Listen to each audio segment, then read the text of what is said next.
afternoon, and welcome to the City Club of Portland's Friday Forum. Today is Friday, December 2nd, and I welcome all of you to the state's premier civic affairs event. I'm Melody Rose, the president of City Club, and I would like to welcome members and guests here alike. Those of you who join us here at the Governor Hotel, and those of you listening on OPB or KBPS radio, and of course those of you watching on Portland Community Media's CityNet 30. Today our speakers and moderator will walk us through the effects of trade on Portland's economic recovery. But first, just a few announcements. City Club's corporate and media sponsors are essential to the vitality and the sustainability of all of the club's activities, including Friday Forums. I'd like to thank our generous media sponsors, including Oregon Business Magazine, and extend our deep appreciation to the Friday Forum corporate sponsors. Please join me in offering our sincerest thanks to the following sponsors: AARP Oregon, Baron Liebman, and PGE. We simply couldn't do it without you.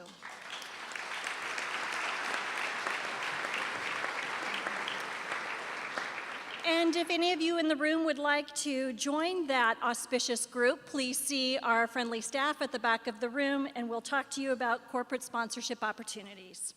When good citizens engage in civil dialogue, they find the common ground that shapes well-informed public policy. City Club develops good citizens.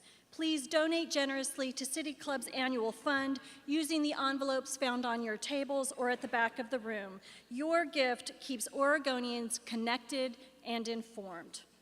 December, it turns out, is a very busy month for City Club.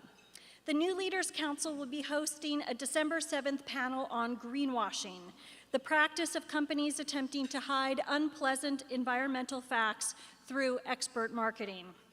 On December 15th, at the Agora Committee Citizens Read Book Group, participants will discuss Dark Rose, Organized Crime and Corruption in Portland by Robert Donnelly. City Club's NLC sponsors are DHM Research and the Port of Portland. Tonkin Torp and Sterling Savings Bank sponsor Agora. We appreciate your support very much.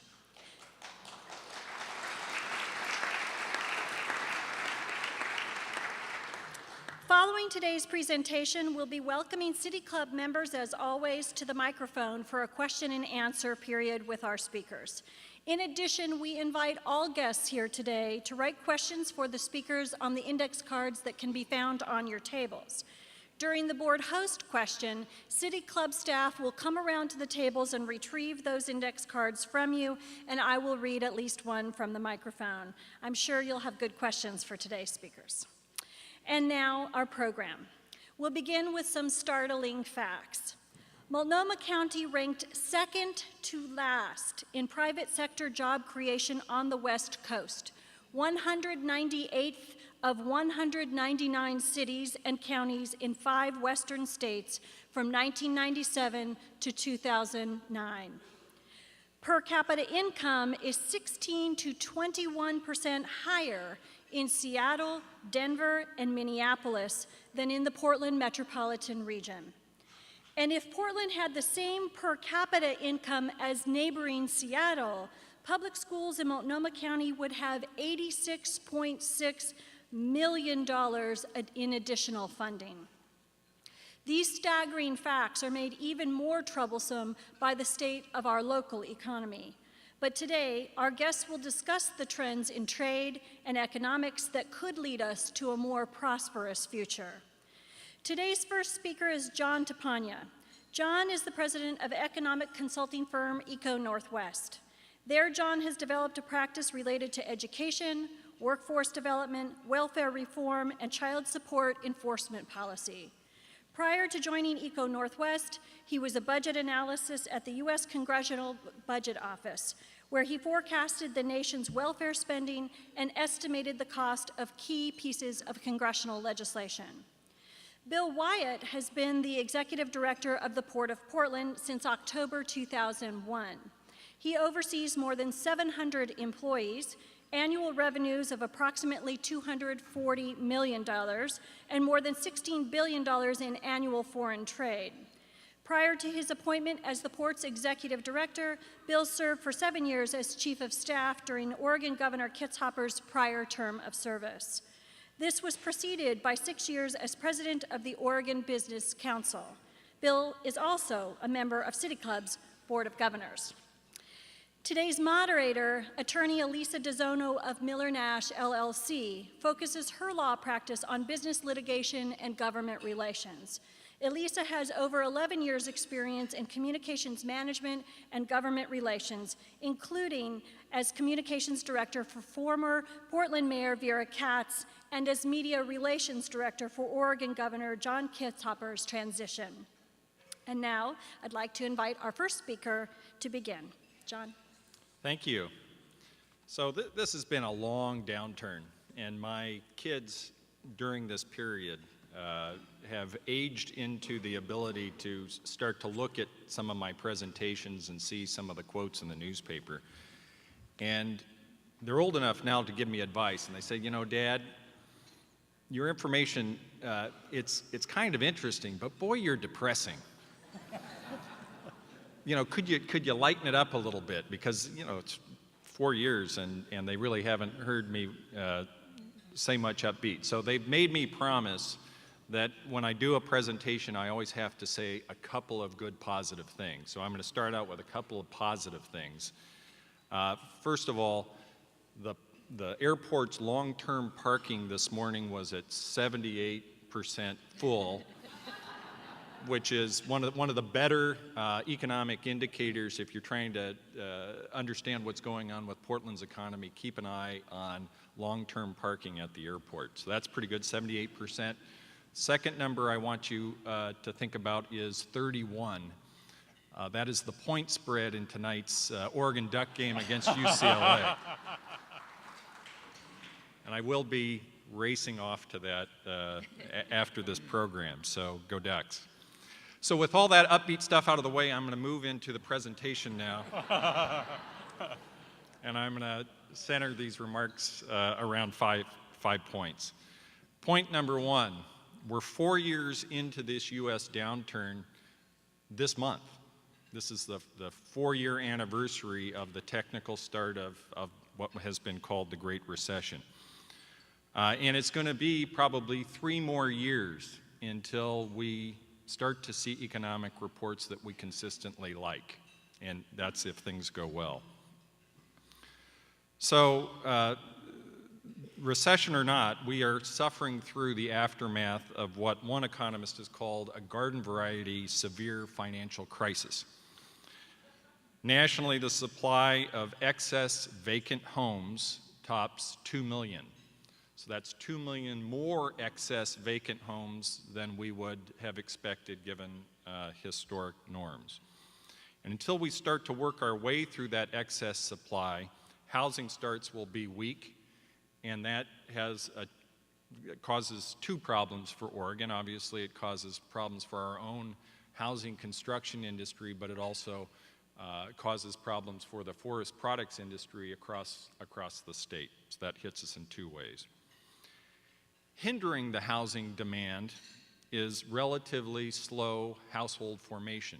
People aren't creating households to go live in those vacant homes. So you've got, with the weak job market, 20-somethings who are graduating from college or coming out of high school are staying home longer, and even older adults are starting to double up because they don't have jobs and they've run through their resources. If people aren't forming households and they're not moving into those vacant houses, they're also not buying refrigerators, they're not buying ovens, they're not buying furniture. The New York Federal Reserve Bank did a study of the impact of the loss of that kind of spending. So if you go back to the beginning of the recession and you look at the decline, the cumulative decline in what is called spending on discretionary goods, so things other than food and shelter and healthcare and education, that has dropped almost 7% since December 2007. In the recession of the 1980s, it dropped only 3%. So a tremendous decline in consumption and obviously in housing formation and housing starts. So in short, Americans are fixing their balance sheets, they're paying down debt, they're saving more, and they're spending less. And as that continues to happen, growth will continue to face a headwind. The Congressional Budget Office projects that U.S. unemployment will still be in the neighborhood of 8% 3 years from now, in 2014. So, again, there are policy ways to move in directions. What's going on in Europe is going to potentially affect that. But this is a severe financial crisis that we're moving out of, and these are the kinds of time frames that we need to be thinking about. Now to throw in a little bit of more positive, because that was, my kids would want me to do that now. Larry Summers, former Harvard president, Treasury Secretary, economic advisor to Obama, recently had a debate with Paul Krugman. And his point at this point was, things are never as bad as you think they are when they're bad. So we have to remember that when we're in the ditch, we need to remember that things are probably not quite as bad as they feel right now. So with those U.S. forecasts in mind, now let's focus on trends a little closer to home, the Portland region. Next week, the Portland Business Alliance is going to release a new report that are going to detail some of the findings that I'm going to move through right now.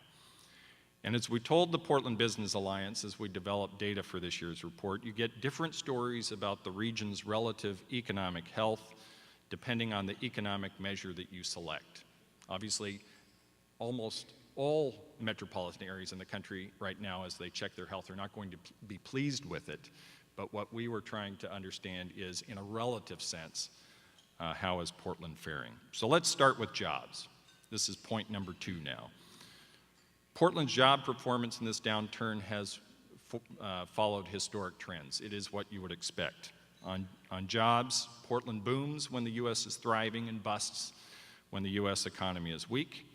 Think of Portland as a fire that lives off the oxygen of U.S. and global growth. So true to form, job losses were more severe than the U.S. metro average through 2009, but now we're starting to show a slightly stronger rebound than the rest of the country. On the job front, though, times got bad for Portland well before December 2007. The entire last decade could be characterized as a weak U.S. expansion surrounded by 2 recessions. So if you look at the history of the last decade, very slow growth for the U.S. is going to spell problems for Portland.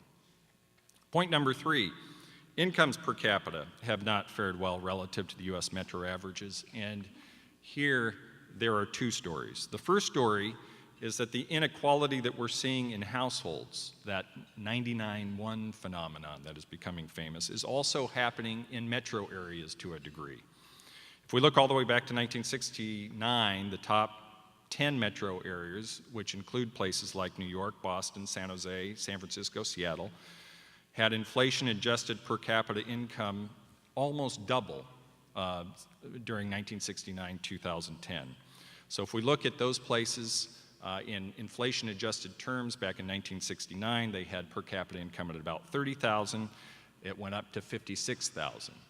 By comparison, Portland was in the mid-20,000s in 1969. It's risen to about 40,000. So those superstar economies had a $5,000 per person advantage in 1969. They now have a $17,000 per person advantage. The places that either won through the finance industry, New York and Boston, for example, or through the tech revolution. And to the north and the south, you can think of Seattle and Bill Gates, and to the south, San Francisco and Steve Jobs.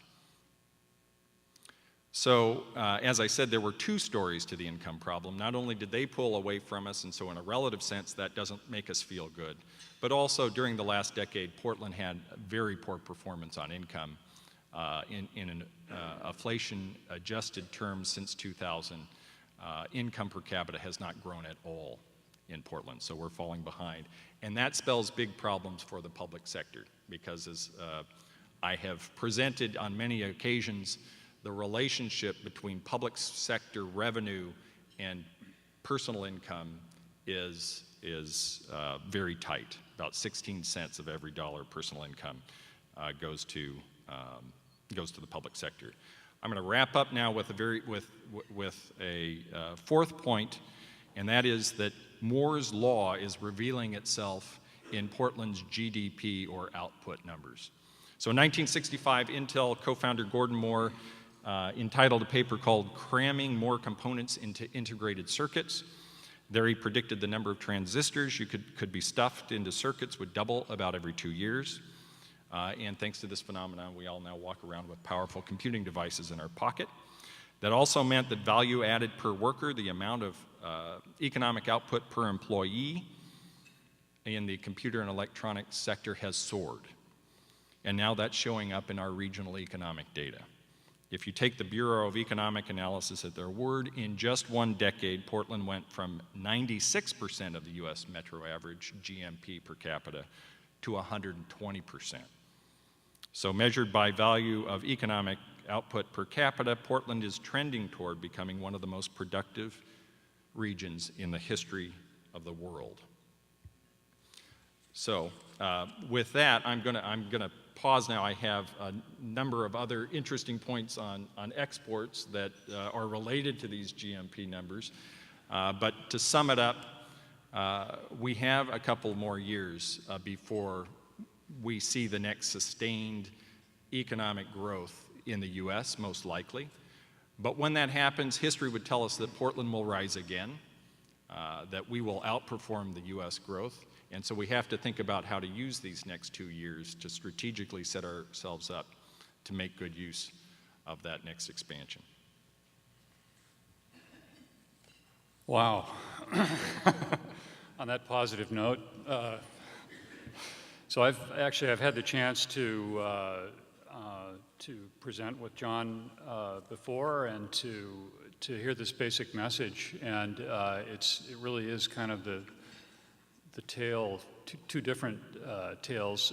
It's an important one, and I often think it's very important for all of us to hear this basic message. We're productive, but we're poor, because there are things that we can do about it, but we have to really confront some of these fairly tough realities before we can start charting that path. And so what I want to talk about briefly today, and I think we'd sort of plotted this out in advance, that we would spend just a little time making our presentations and then hopefully provoke and stimulate some good conversation. And I'm anxious to do that, and hopefully we'll be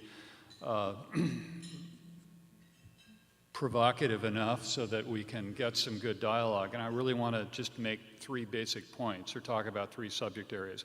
First, about exports, which are really critical to our region's economy, much more so, I think, than most people here realize. Briefly about the role of the port. The port has played in the past and where we want to go in the future. I don't want to make this an advertisement, but I do think the port has a role to play. And then finally, things that government can and should do and shouldn't do in order to leverage Oregon's export strengths, because there are definitely a little bit of both there. First, the state and this region have always been export-focused and export-oriented. Oregon continues to be in the top, typically single-digit of states in almost any way you want to measure it. And I say that because there are a million different ways to measure export strength, by value and by volume and by percent of GDP and per capita and so forth and so on. And just about every way you measure it, Oregon is a very strong exporting state. And I think there are just historic reasons for that. That really is why we are all here. That's how Portland came to be in this place, because our forefounders saw this as a great place to trade from. And so over the many decades that followed, that strength was built upon, and we created the infrastructure and the culture that continues, I think, to mark us as traders. Secondly, trade-related jobs are of a greater value than non-traded sector jobs. Right before we left to come down here today, I asked our research department if they could identify for me and email it to me before I got here, and they were unable to do so. But I've seen this number before, and I'll just give you this basic notion, and that is the gap between the average family wage of a non-traded sector job and a traded sector job is significant. And I think that's worth just contemplating, and we've got a couple of local examples here. Think about Intel, which I think about all the time, because for the Port of Portland, they're an enormous customer of ours. I never get a check that says Intel on it. Never shows up down in accounts receivable, but the 17 or 18 or 19,000 people they employ down there are flying out of our airport all the time. They're filling up our long-term garage. They're buying concessions at the airport. And most importantly, just before I left, as I was putting my coat on, I looked out at the north runway, and there was Asiana Air Cargo's 747-400 taking off on its way to Incheon, South Korea, loaded up with semiconductors and other products, largely owing to this one company, which represents 60%, 60% of Oregon's trade with China. So a single company has that kind of impact on our economy. And of course, the average wage, I think, paid by Intel to their employees is about $128,000, which is pretty remarkable when you think about it. So, and I'll be repeating this theme later on, we need to be thinking about what we can do to make their life here happy, so that they want to continue to grow and expand as they have. They're obviously very committed here. They employ 1/2 of the PhDs in Oregon, another kind of thing to scratch your head about. And so very important, it seems to me. Now, our region, the Portland metropolitan area region, was selected by the Brookings Institution to kind of do a further deep dive on the subject of exports, and the Brookings Institution concluded properly, in my view, that it's regions really that concentrate success or not as it relates to exports. So the Portland metropolitan area, including our friends in Southwest Washington, represent an exporting region, and a very successful one. In fact, the Portland metropolitan area is one of the real exporting powerhouses in our country, and we have overachieved to a very dramatic extent. So again, exports continue to be very, very important. Now, the role of the port in all of this, it's certainly different than it used to be, but we have two kind of basic functions. One, facilities. We own and operate 3 airports, including PDX Hillsborough, which is, depending on the month, sometimes actually is the busiest airport in the state in terms of landings and takeoffs. And we own and operate, I should say, fortunately, we no longer operate 4 marine terminals that are involved in every imaginable type of cargo movement in and out of our region. We own a lot of industrial land, and we're about to own quite a bit more. We're out buying and acquiring industrial land that we hope can be used by the region to help accommodate some of these traded sector companies. We promote the development of infrastructure, things like the Columbia River Crossing, which we think are so critically important.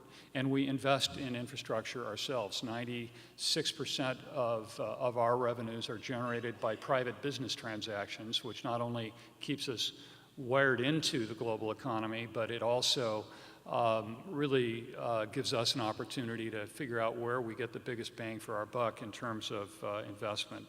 The other thing that we do that I think is critically important, and this is somewhat new, we're a recruiter of transportation services. Asiana didn't just show up with their 747-400. We spent about a year working with freight forwarders, working with the shipping community, and working with Asiana to figure out what it would take to get them here and provide that great market access for people like, not just like Intel, but for the enormous and growing blueberry market here in this state, which is huge. All the other perishables, the Dungeness crab fishermen who now have fresh markets in Asia that they might not otherwise have. So very, very important. And then finally, the do's and don'ts, and I expect a lot more about this as we get into the questions and answers. First, a don't. Really, I think we need to avoid trying to pick winners, and there is a temptation, I think, for us to do that. I'm a real believer that the cluster strategy that we have followed largely is the right thing to do, which is go to our strength. It's not by accident, you know, that Amazon and Microsoft and Boeing are Seattle-based companies, because that's where their founders came from. It's not by accident that Nike is here, or even Intel. It's because the founders of those companies were here, and many of us have helped to do what it takes to help them grow here. So very important to continue that strategy. Embrace free trade. And I know this is a subject, or I hope it's a subject around which we'll have more conversation, but this region is a big winner when it comes to free trade. In about 2 weeks, out at Terminal 6 in the Port of Portland, our lessee will begin to export cars and trucks made by the Ford Motor Company to Korea. And as the Korean Free Trade Agreement takes hold, I expect that those volumes are going to increase. Cars made in Detroit going to Asia, which is kind of a turnaround, but it's the sort of thing that I expect to see more of, and free trade agreements will definitely help that. So I'll just conclude by saying that I think trade is one of the very significant answers in addressing the challenges that John laid out, and I look forward to having more conversation about this. So let's maybe start with a little bit of terminology. John, could you explain what you mean when we are talking about traded sector businesses? You bet. So I was thinking about this question and wanted to get the best sort of clear definition I could, so I did what everybody else does now, and I went to the Google and looked up traded sector, and I found something very interesting. And try this, if you type in traded sector, the first page of hits are all associated with Oregon.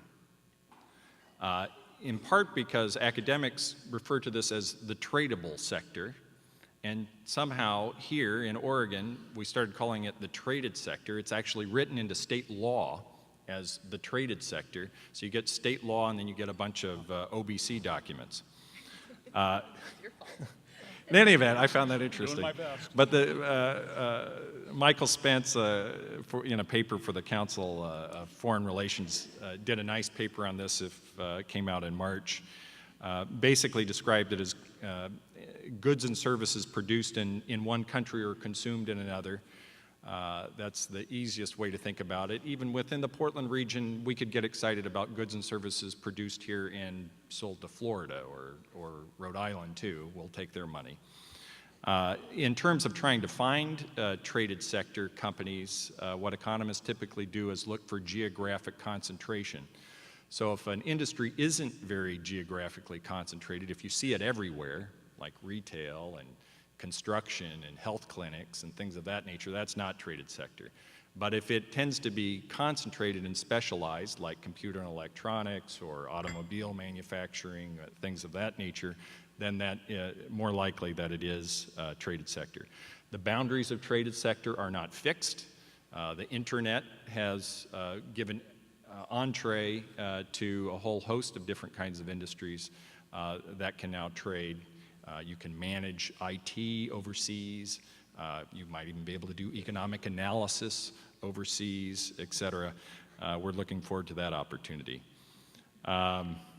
In terms of its importance, as Bill alluded to, once you make those definitions, you typically find that in those that you have called traded sector, that output or that GDP per worker is higher in the traded sector than the non-traded sector. That's in part because if it does trade across countries, the lower traded or the lower value-added jobs tend to go to developing countries, and we retain the higher ones. The wages then are also somewhat higher. So agriculture, though, is also a traded sector business. And so how important is the entire traded sector to Oregon, Bill? I mean, are you talking about agriculture? Yeah, well, I mean, agriculture in combination with, the Intels of the world. I mean, because we've typically had such an agrarian economy here in Oregon, and people still think of that as a really big portion of what the port exports. So I think I would answer it in this respect. The agricultural exports are very important to the people to whom they are important, and they tend to be a relatively small, population base, but in parts of the state who largely do not have other significant opportunities. And so, I think 80% of the state's wheat harvest is exported, for example. And we do tend to be very concentrated in export-related agricultural commodities, and it is extremely important to them. And what's more, it's growing. I mean, maritime commerce on the Columbia River today is booming, and it's booming largely as a result of food-related exports, and I expect that to continue.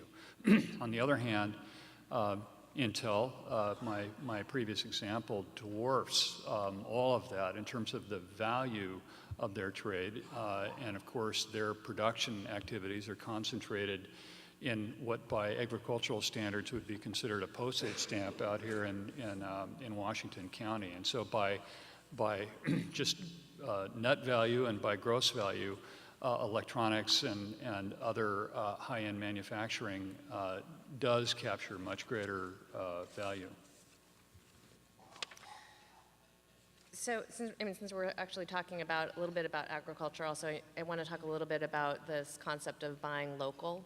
If we stop, exporting 80% of our wheat, is it something that we can, buy locally here and sustain a regional economy?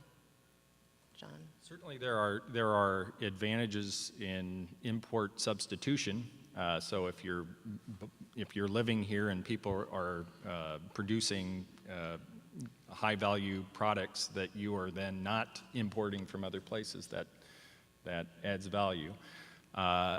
Also, there have been some studies that, again, if you have good value and you're not bringing in from someplace else, those folks that are producing those goods and services are probably spending more of those profits and income in the region. So we certainly don't want to ignore that activity by any stretch. Yeah, I would just add to that. I think, the global economy is still rapidly evolving, but one of the interesting challenges is this: we're competing with the rest of the world for that food supply.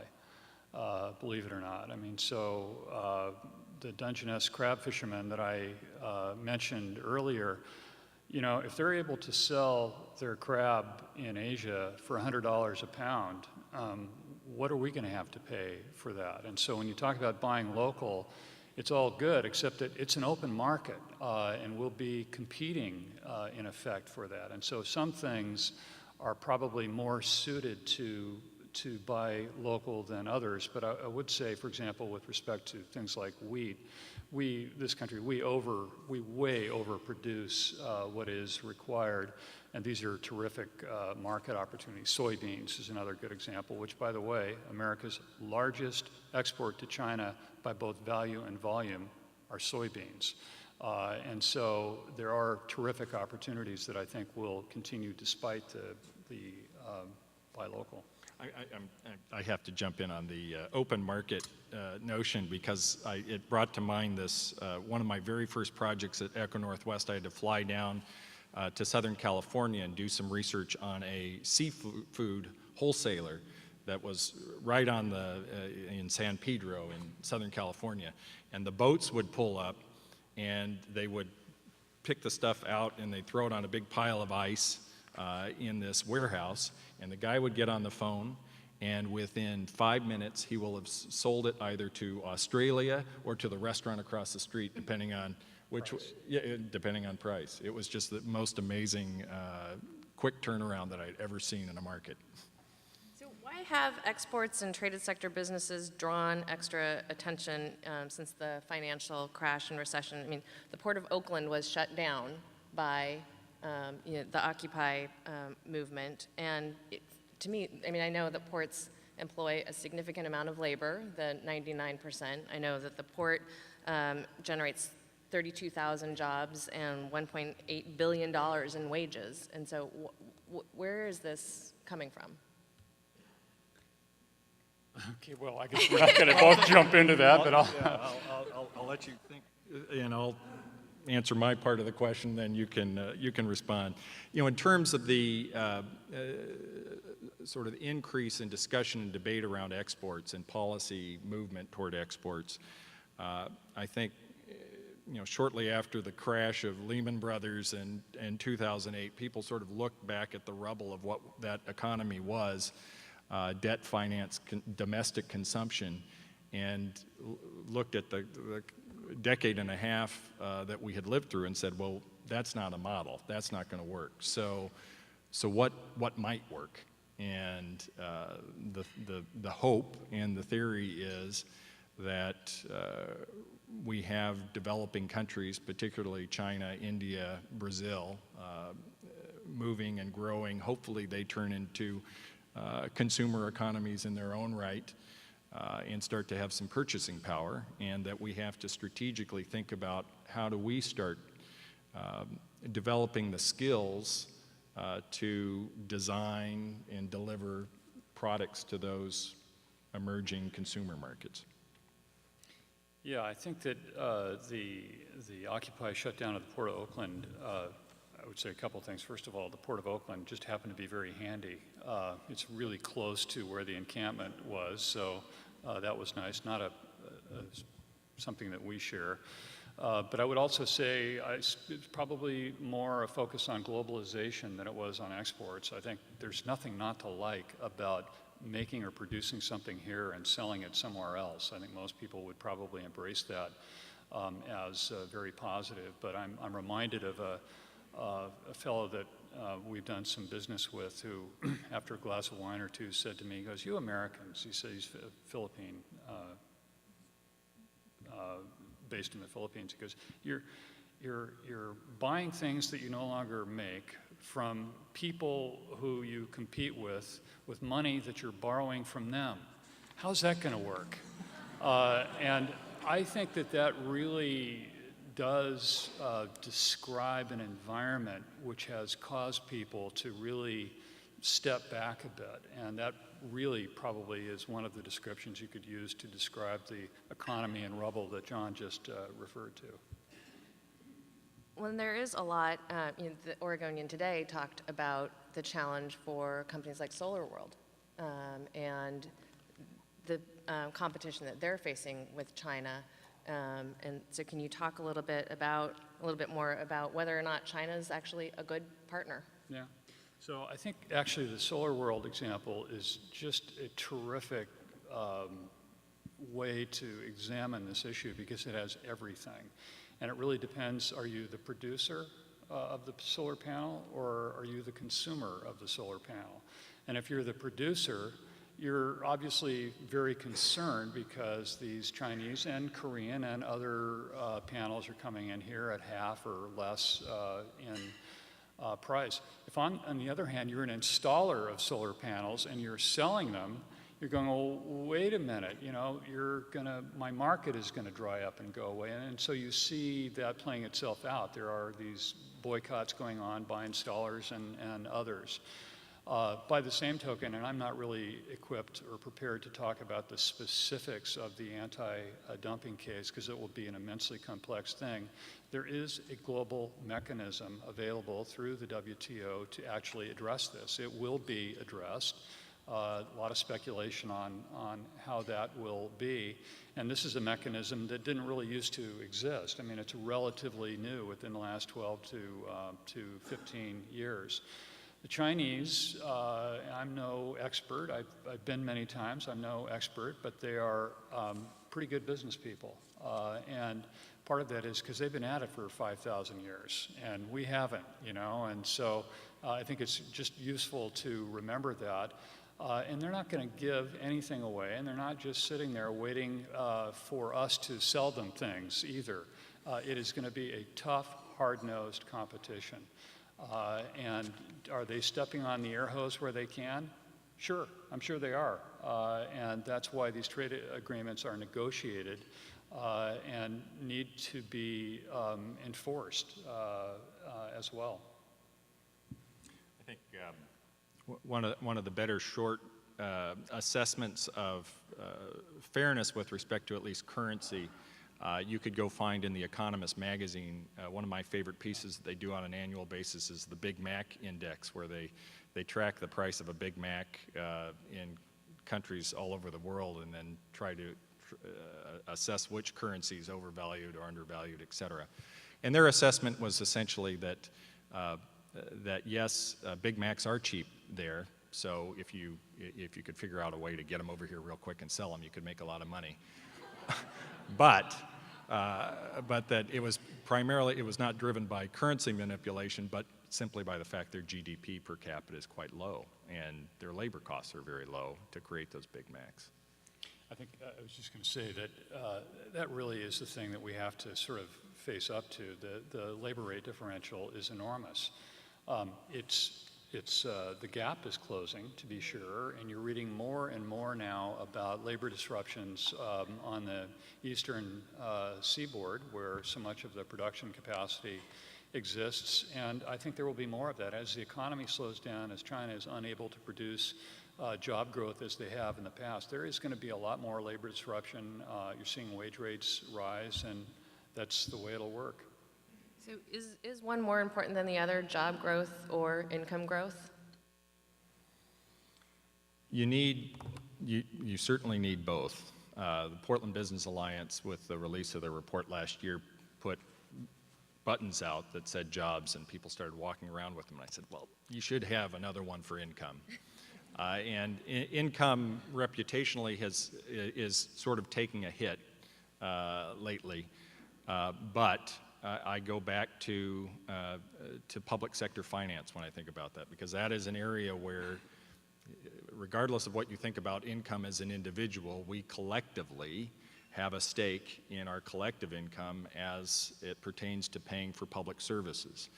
And if you look at, go back to 1977 through last year in Oregon, we've spent about 16 cents for every dollar of total personal income in good times and bad on state and local government. And the state general fund, if you want to forecast the state general fund, I can tell you how to do it right now. You think they're really smart economists down there, but all they do is they take total personal income and they multiply it by 5%, and that is your state general fund. And so if personal income isn't doing well, your general fund isn't doing well, and you're fighting. Now, one other little piece on this is we're moving through a period now with sluggish personal income growth. We will eventually get out of that.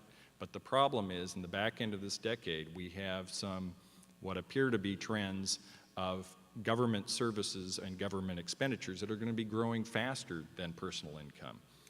PERS, Medicaid, and our ongoing love for corrections. So we promised to talk a little bit about what the region can do. Brookings Institution loves Portland for planning. What kinds of things can we actually do to take advantage of our export strengths? Well, it seems to me that, and there is work happening in the region on this right now, but you know, we don't really need to give Intel too much of a hand in improving their export potential. They've got buildings full of people who are quite expert at that. Nike, for example, I mean, that's the whole basis of foundation of their company.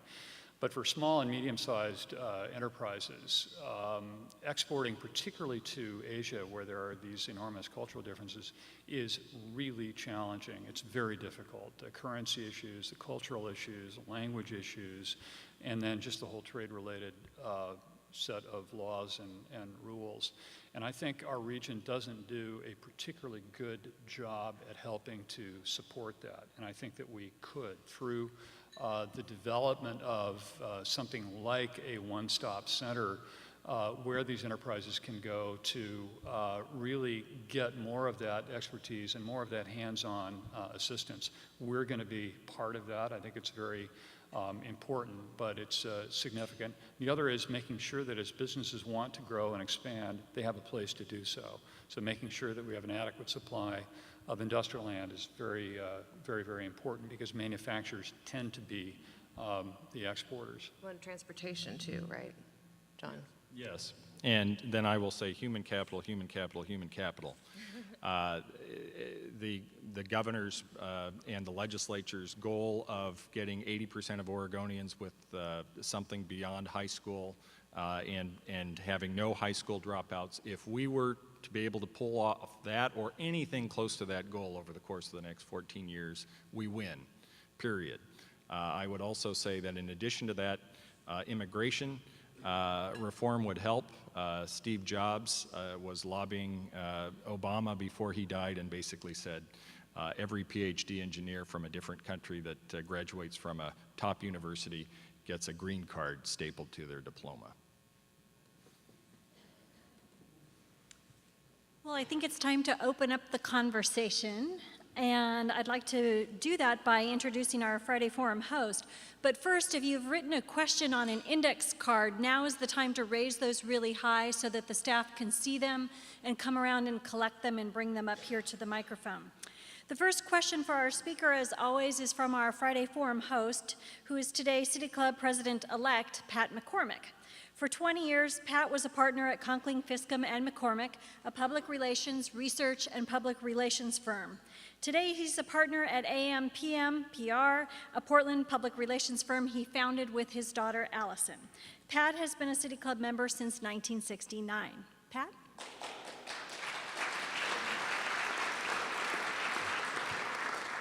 Thank you, Melody, and thank you to our speakers for this really enlightening presentation. Bill, you mentioned that we're productive but poor, and there are things that we can do about it. You talked a little bit about some of those.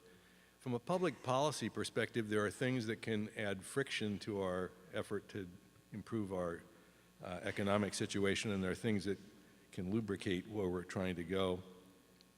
Assuming that we're not trying to do anything that adds friction in this area, what are the top things that you would recommend that we do in order to accelerate the economic recovery that we're trying to get ourselves out of? To either or both here? Or to me? Okay, oh yeah. Or both, actually. Okay. Well, actually, I think the last point that John made is a very important one for businesses and for companies that want to expand. Having an able and qualified workforce is incredibly important. And while it was nice to hear in the national news that the unemployment rate went down to 8.6%, it's also remarkable to know that in certain classes and labor pools, it's incredibly difficult to find good people. And that owes in some measure to our lack of producing them, our failure to produce them. And so I think continuing focus on workforce development, on education is extremely important.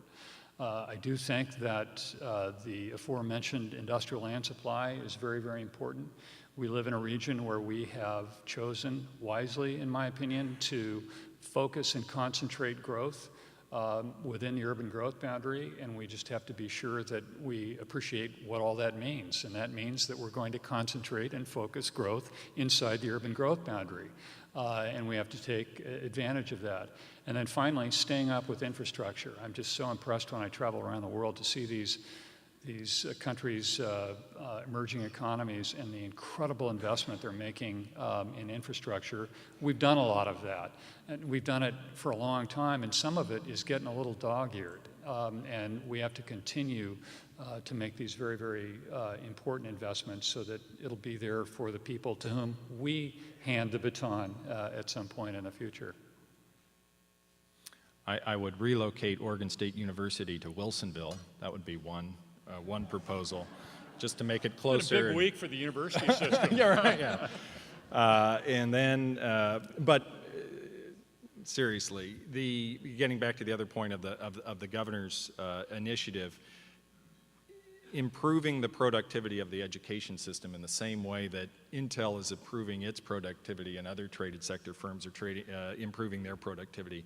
We have not tried very hard to improve productivity. We've got siloed institutions with kids taking study hall at Grant High School because that silo wants to hold on to the dollars, and we just have rigidities that we don't need. We have a funding system that pays for enrollments and has nothing associated with outcomes or graduation or achievement points, et cetera, associated with it. And that doesn't mean you turn it from 0 to 10 in 1 year, but there's a lot that can be done in that in short order. Okay, we'll now take questions from the floor. As always, asking questions from the City Club microphone is a privilege of membership. Before asking your question, please identify yourself as a club member and ask your question in under 30 seconds, otherwise you're likely to see the famous City Club question mark. Also, I'll be sure to read at least one of the index card questions.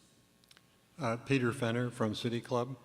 There's not much we can do immediately about the labor cost disparity, but can you tell us a little bit about what has been done in labor trade agreements to balance the impact of the significant pollution that we all see, particularly in the Asia-Pacific area, and the costs associated to that to us and to the people that live in those areas?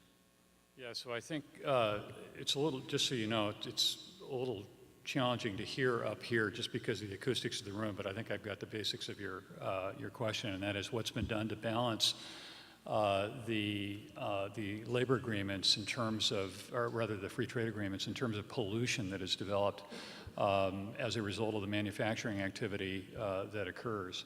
And I think probably the fair answer to that is not a lot has been done within the agreement structure themselves. Now, I was in China here in June. I think it was about the 24th or 25th trip that I've made to that country. So I've had, and I've been all over the place, and I've had full exposure to what I would call the dark side, literally the dark side of the manufacturing base in China.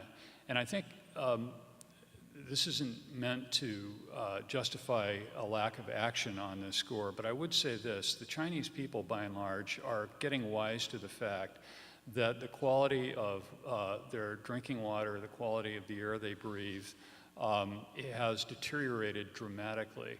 And there are increasing signs of restlessness about that. And when the Chinese get restless, it's very different than when we get restless. I can tell you that right away. It acts out in very different ways.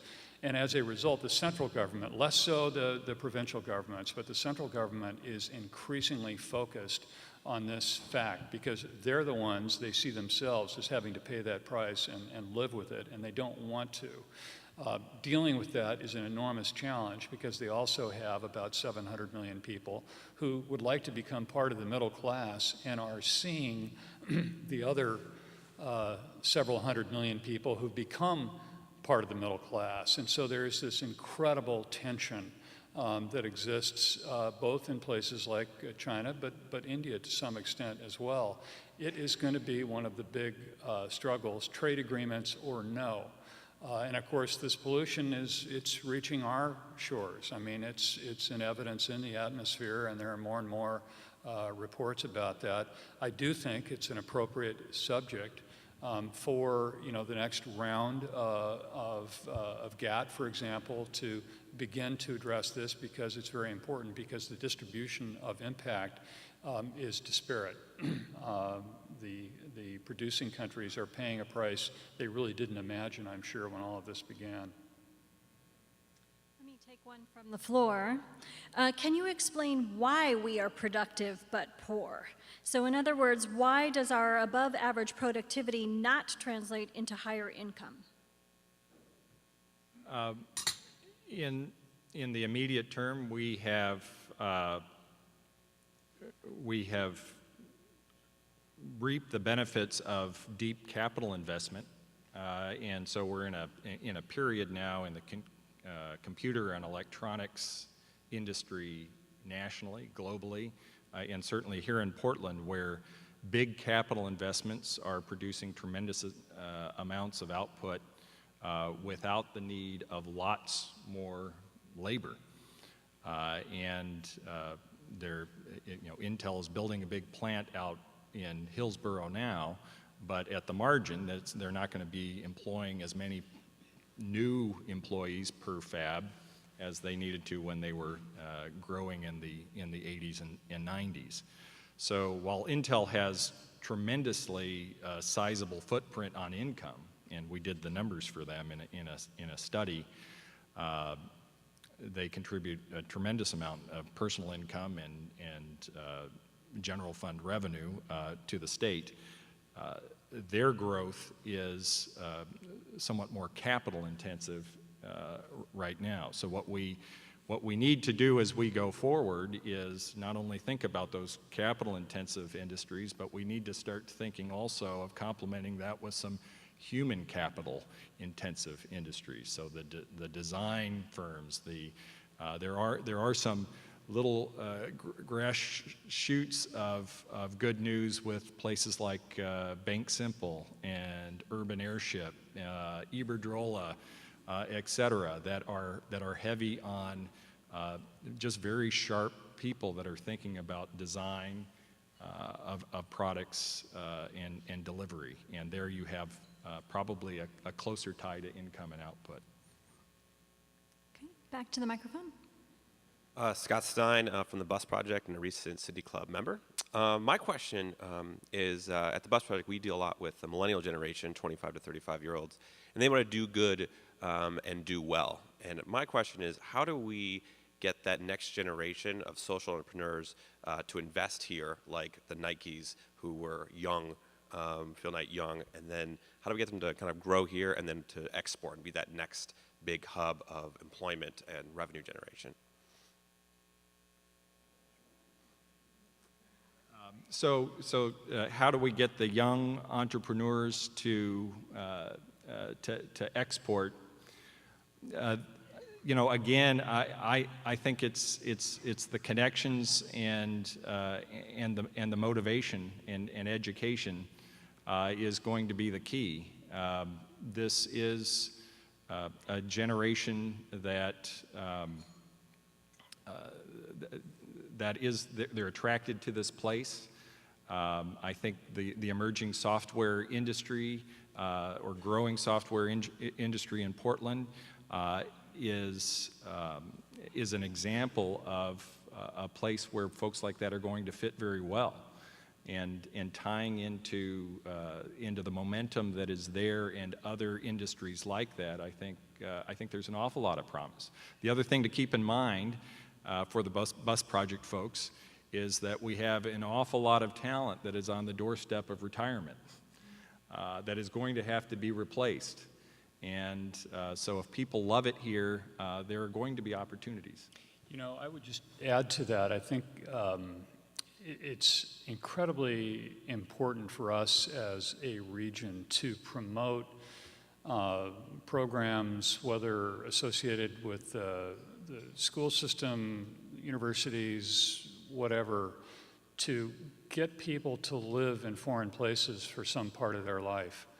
I just think it's very difficult to think about being an exporter or doing business with people in foreign lands if you've never been there yourself.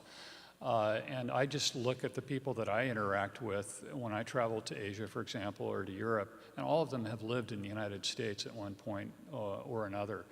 They know the language, they have some appreciation for the culture, they're not intimidated by it. If you've never been to China, for example, it's going to be pretty tough, I think, to imagine exporting there or developing a good or a service or a product that you want to sell there.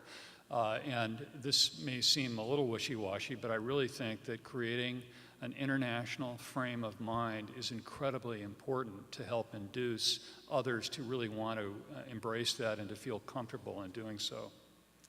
Apologies to those still in line, but we've run out of time for further questions and we'll have to stop for today. Please join us next week when Major General Raymond Reese and former U.S. Marine Cameron Smith discuss the experiences and perspectives of the Oregon National Guard members and Oregon veterans over the last decade. But before we close, please join me in a warm thank you to our speakers today, John Tapogna, Bill Wyatt, Elisa Dozono. Thank you. We are adjourned.